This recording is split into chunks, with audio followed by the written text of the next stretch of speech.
Hi, welcome to Crankin Crafts. My name's Jay Flo, and we are going to continue our open face ornament week.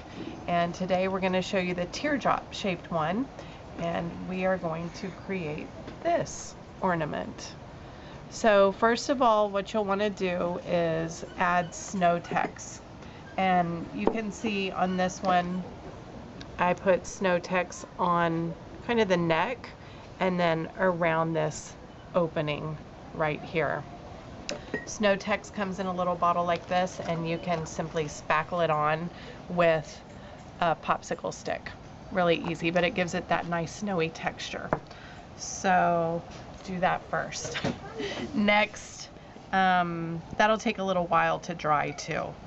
Then you can add in some leaves, branches, and then we also have some twinkle flakes here that we can throw in to give it that nice snowy look at the bottom. And I also took a piece of one of the branches that we had and just used wire cutters and cut some of this off. I'm going to push it inside. I'm kind of going to form it a little bit. Poke it on in there. Stick it in there.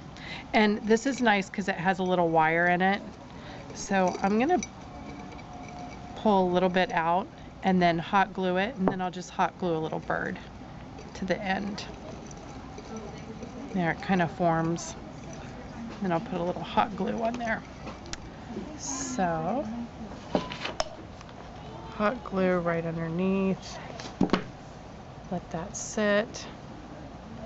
Dry for a second. And then finally I'm going to hot glue a little bird right down here at the bottom. Look how cute that is. So again, you can either add your Snow-tex in the beginning, or you don't have to have it at all, but I think it just adds a really cute little feature having that snow in there. I'm going to put a little bit more in here too. And don't forget to always add your bow to the top to coordinate. There you go, on these really cute ways to use our open face ornaments.